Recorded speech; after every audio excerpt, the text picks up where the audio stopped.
All of these emotions, these categories of emotions, are there for a reason, and they're to give us a message that something needs to change. Now, one of two things has got to be changed when we're feeling any of these emotions. And before I tell you this, let's make sure you're enrolled here. How would you feel in your life if you knew, no matter what emotion you felt, you could go, okay, am I feeling uncomfortable, or is that a feeling of fear, or is that a hurt feeling, or an anger type of feeling, or a frustrated type of feeling, or a disappointed, or a guilty, or inadequate, or overloaded, or lonely feeling? How would you feel if you knew that in a moment or two, you could instantly get out of that feeling, no matter how intense it had been? Would that be useful? Then stick with me, okay? Because I know this may seem a little bit cumbersome at first, so listen to me carefully. At any moment you feel any emotion, the first step you're going to always want to take to master your emotions, first step always will be to identify the signal. What I mean by identify the signal is figure out, if you're having a feeling, which one of these categories does it go into. So let's take a look at how this might work. Let's say something happens between you and a loved one, and as a result you feel rejected. You look at your list of 10 here and you say, rejected's not on here, Tony. Well, step number 1 is identify which category it most fits. Well, when you feel rejected, you really could feel a lot of things about that rejection. You might feel uncomfortable, you might feel actually hurt, or you might feel angry about it, or as a result of rejection, you might feel lonely. What I'm trying to do is get down to the core emotion that really is controlling you, rather than just this giant word called rejection, which really isn't the essence of what you're feeling. As you go down and you look through your list, and by the way, I know you're not good at this list yet because it's brand new, but you'll memorize it simply by listening to this tape over and over again. By the end of this conversation, hopefully you'll know the 10, and I'll keep saying them again for repetition's sake. What we're going to call them from now on is action signals, because that's exactly what they do. They are signals for you to take action, to reevaluate the way you're perceiving something or the way you're proceeding, the way you're communicating your feelings to other people, or the way you're behaving around other people or situations.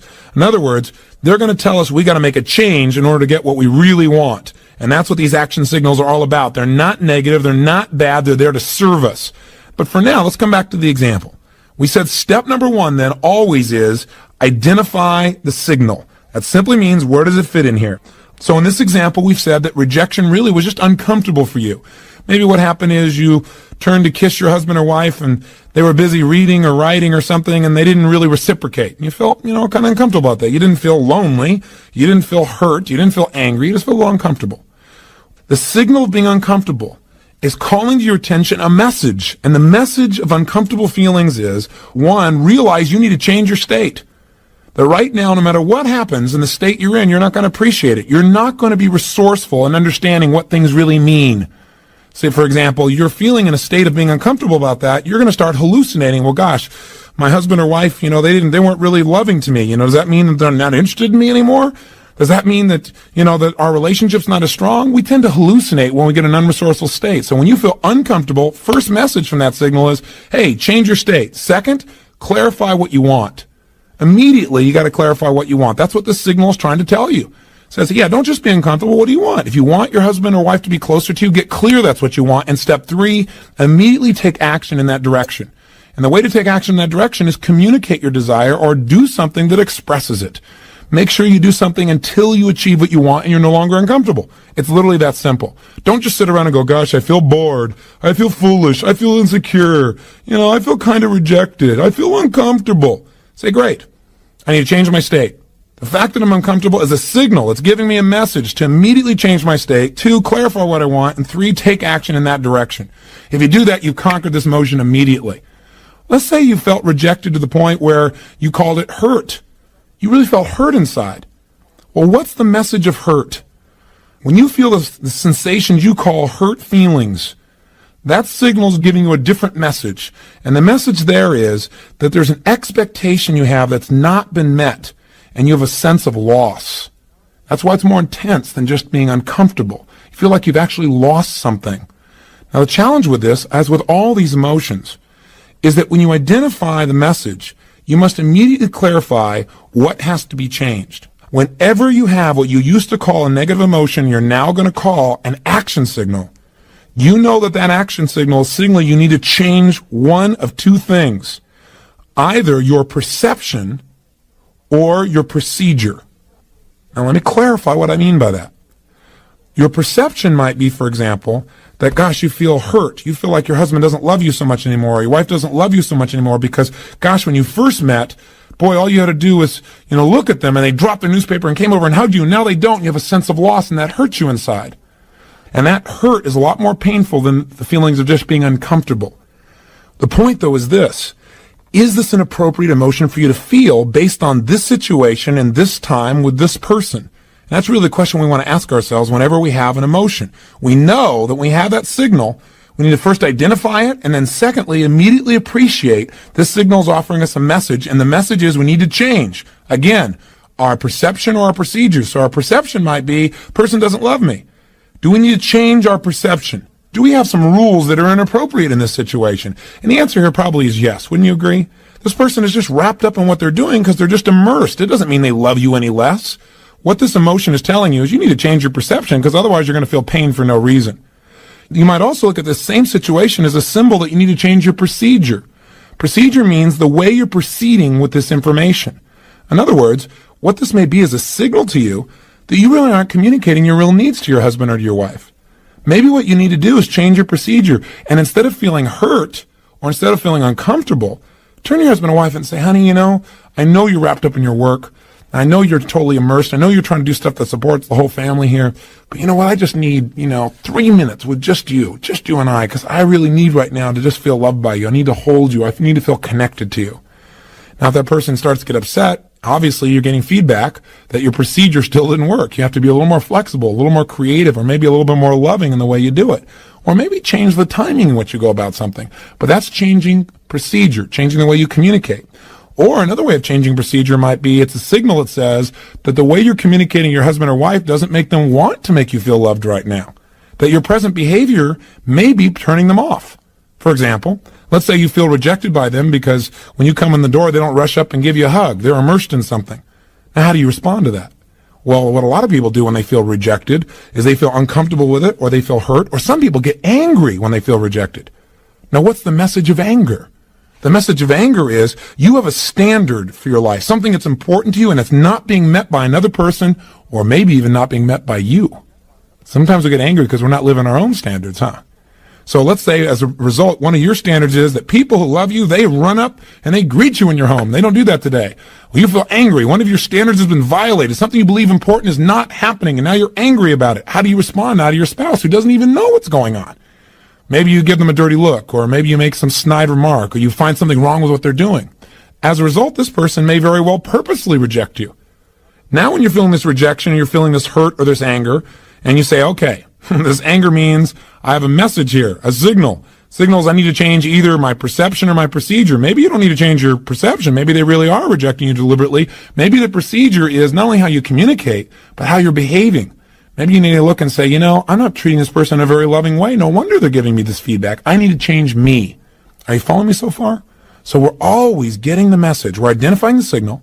We're appreciating the message and knowing the message is telling us we either need to change our perception or our procedure. The way we're communicating, the way we're behaving. I know this may sound complex at first, but I'd play this tape back and listen to this little section a couple of times. You'll get this down. I want to change either my perception or my procedure, the way I'm communicating to this person or the way I'm behaving, or just the way I'm looking at the whole darn thing and making it so I don't have pain. I need to look at things, communicate, or behave in a new way. That's the message of pain. Let me say that again because I think you'll get this one. If you're feeling pain, it's a message. You need to change the way you're looking at things and therefore what they mean to you, or change the way you're communicating your desires or needs to someone, especially if the pain involves somebody else, or change the way you're behaving, the way you're treating others, and that'll get you a new response. That's in essence the basis of all these action messages. They're telling you got to set a new outcome and move in a new direction. Otherwise, you're going to stay in pain. And by the way, let me mention something to you. If you ignore a message, if you ignore one of these signals and these action signals, whether it be the signal of feeling hurt or fearful or angry or frustrated or disappointed or overloaded, that signal doesn't go away. It intensifies. You'll feel even more hurt, even more angry. It intensifies until one day you get smart enough to say, hey, I got to change something here. I got to change my expectations, the way I'm evaluating this thing, the way I'm looking at things, the way I'm feeling about it, or the way I'm communicating what I need, or I got to change the way I'm behaving, period. I'm going to keep feeling this until I make one of those 3 changes. It's that simple. Next, once you've identified the signal i.e. you've identified, you said, I was feeling rejected, and what that really means is I'm feeling uncomfortable, or it really means I'm feeling hurt, or angry, or lonely, or whatever. Then the second step is appreciate the message. Respect that emotion. Don't make your emotion wrong. So many times they say, well, I don't want to feel rejected, or I don't want to feel bad, or I don't feel angry, I don't want to feel hurt. Don't do that. Appreciate it. It has a message for you. It means you got to change. But it also means something very specific depending upon which emotion of these 10 categories. So before I go any further, let me review with you what the messages are that each one of these 10 signals is giving you. We've already said that if you're uncomfortable, the message is simple. You got to change your state, clarify what you want, and take action in the direction of what you want. And immediately you won't be uncomfortable anymore. If you're feeling category number 2, emotions of fear, whether it be concern or apprehension or worry or anxiety or scared or frightened or terrified, no matter what intensity it is, any one of those still are fearful emotions, and fear emotions deliver one message to us. We need to prepare ourselves to deal with something or to avoid the negative consequences of something that's coming up, something that's about to happen, a situation or event. Basically, fear is get prepared. Get yourself so you can deal with something. And that's a valuable message, isn't it? Now, the problem is what most of us do is we get fearful and we don't take the message. We either try to deny the fear and act like we're real strong, and all it does is get stronger and stronger, or worse, we just surrender the fear and we don't get the message. All we do is we get caught up in the emotion and we get more and more scared and we amplify it. And we start thinking of the worst that can happen rather than figuring out, okay, what do I need to do to be prepared to avoid the negative consequences and make this work? For example, people have fear of failure. That's a valuable fear. It's saying get prepared so you won't fail. For example, you might have a fear because the IRS is coming to visit you and you get a little note in the mail. You get this feeling of anxiety. That's probably a useful fear, right? It's probably saying to you, hey, you better go get all your paperwork in order. If you didn't have that message, if it wasn't painful enough, you might slough it off. They might show up and it may cost you a lot of money, not because you weren't accurate or honest, because you weren't prepared. Same thing happens if somebody asks you to give a speech and you get a little fear inside. Maybe it grows into anxiety. The more intense it gets, the more we tend to surrender to the emotion rather than get the message. That's why we may want to convert fear and say, well, I'm a little concerned. And what I'm concerned about is I need to prepare for the speech so I do the best possible job and I'll feel confident instead of fearful. Now, again, with each of these emotions, we want to hear the message and seize the message appropriate. You may already be prepared. You may be as prepared as you can get. There's a limit to what you can do, right? There's a point where you have to have some faith. At that point, you might just have to say, you know what? This is a message I need to change my perceptions, not my procedures. I'm prepared by my procedures. I know what to do. I know how to do it. But I got to stop focusing on this thing being the worst possible situation. I just need to decide to become confident now, to focus on it working instead of it not working. The third category of emotions, those of hurt feelings, give us a signal and a message that says you have an expectation that's not been met and you have a feeling of loss.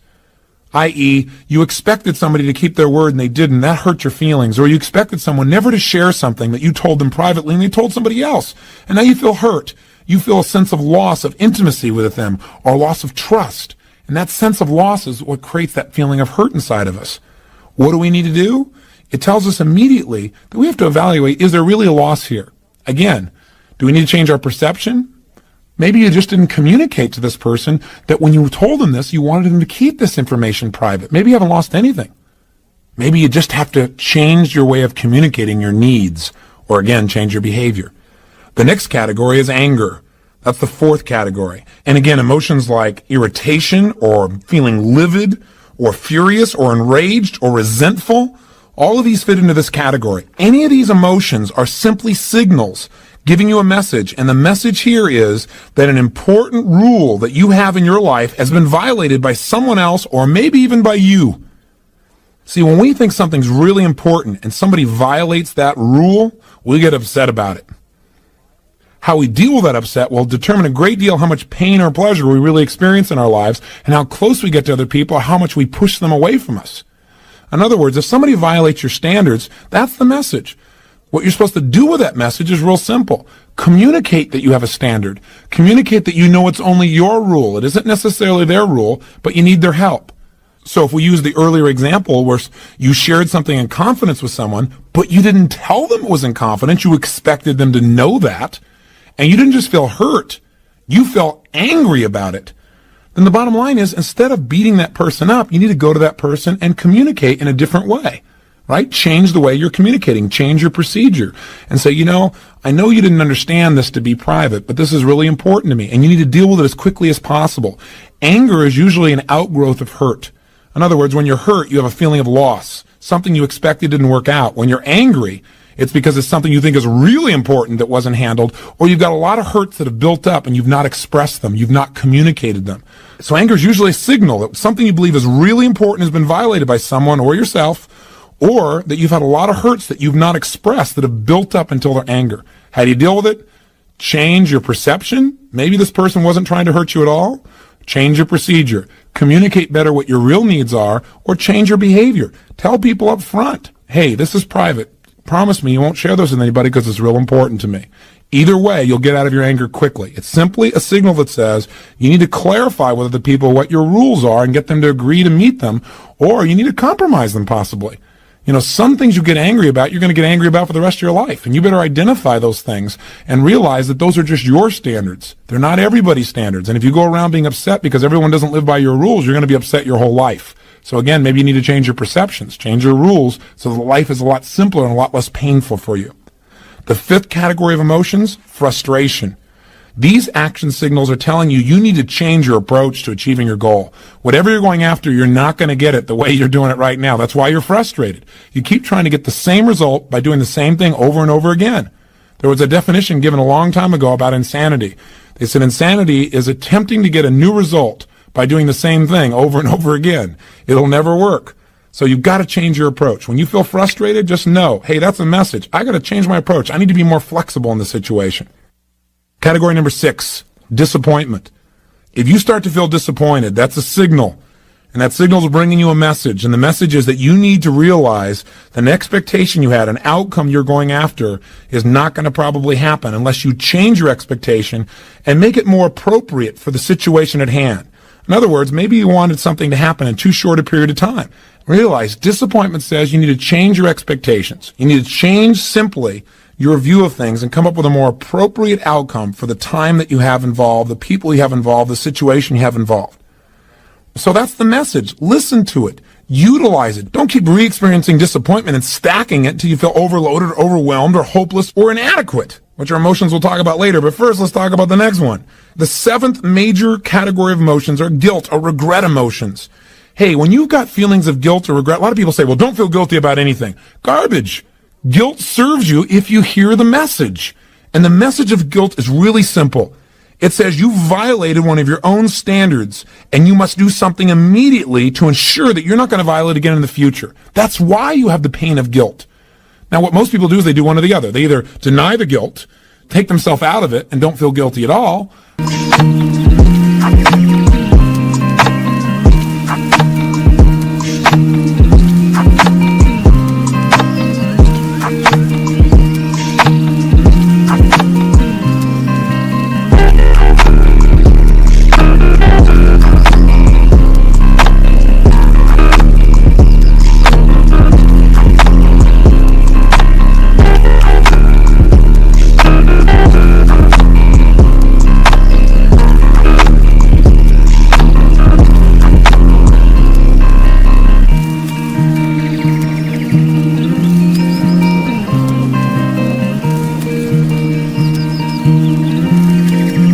Which, I agree you shouldn't stay in guilt, but if you just deny the guilt and don't get the message, the guilt's going to come back. It'll get you sooner or later. It's back there. It's deep. It's dark. It'll get you.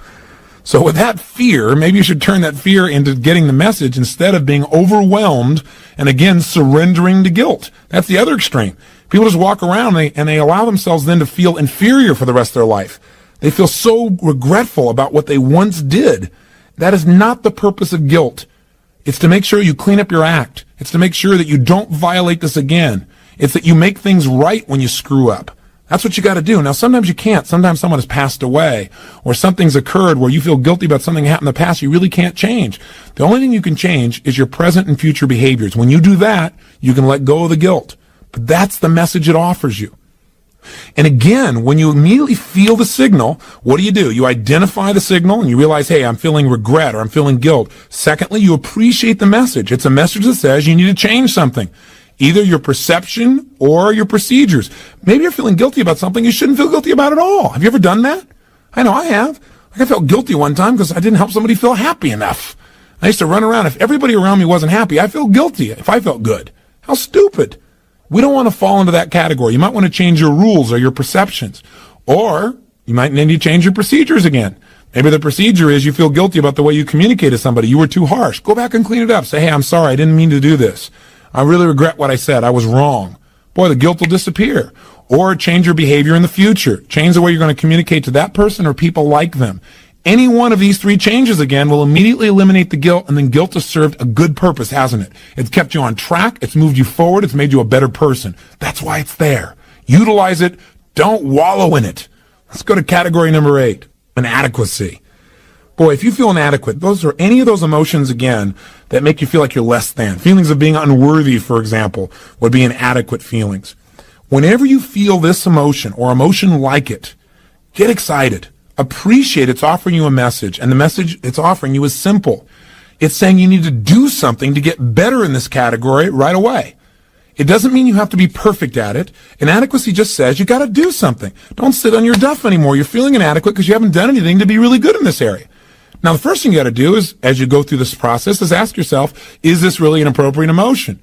That is, am I really inadequate, or do I need to change the way I'm perceiving things? Maybe I got some rules that say, in order for me to be adequate, I have to go on the dance floor and outdo John Travolta. That's probably inappropriate perceptions. You need to change the perceptions, or it may be changing the procedures, which is, I need to prepare myself by doing something right now to get better. One thing you could do is just go practice. One thing you do is go out and initiate some communication. So inadequacy is a message to get up and do something to become better, or to change your criteria, to look at what you're doing and make it easier for yourself to feel adequate. You've probably got rules that are too harsh.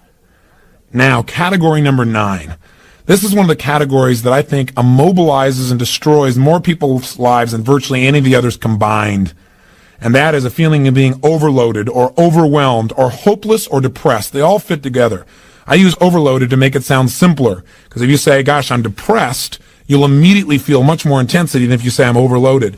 The key here is to realize that this is a signal. When you feel hopeless, depressed, overwhelmed, or overloaded, the message that's offering you is that you need to reevaluate what's most important to you in this situation. Sit down right now and decide what is absolutely important, what's a necessity for you versus what's a desire. Write down all the things that are most important for you to accomplish. Then, 2, put them in order of priority. And then 3, take the first one on your list and do something about it. It's the same thing with depression, the same thing for being hopeless. Sit down and saying, okay, instead of saying it's hopeless, I need to change my state. Number 1, that's always the message of all these emotions. Number 2, I got to clarify what's most important to me. Write it all out. 3, what's the order of the importance? And 4, what's the first thing on my list? Let me go handle that. The minute you go handle anything and you deal with one simple issue, your brain can handle it. And as soon as you handle that situation, you will feel like you're in control of your world. You will not feel overloaded. You will not feel overwhelmed. You will feel like there's hope, and you won't feel depressed. Your self-esteem grows when you do something to take control of events instead of having events take control of you. And all you have to do to take control of events is chunk them down. Pick one thing and master it. The message is simple. You're trying to do too much in too short a period of time. You're looking at the whole world and expecting everything to be perfect overnight, and you're feeling like you can't handle it all. Chunk it down. Here's the final category. Category 10, feeling lonely. Have you ever felt really lonely? Gosh, I don't think there's anybody alive who hasn't. But what does it mean when you feel lonely? What is the message that you should...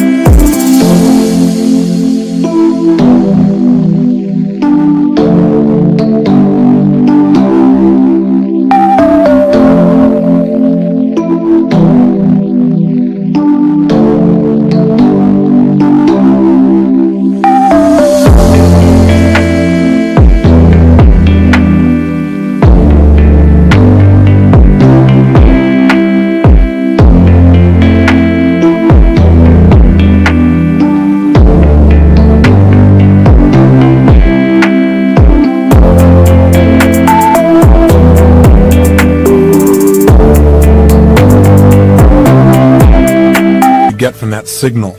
I think the message is really simple. What we really need at that moment, the message is telling us we need a certain connection with people.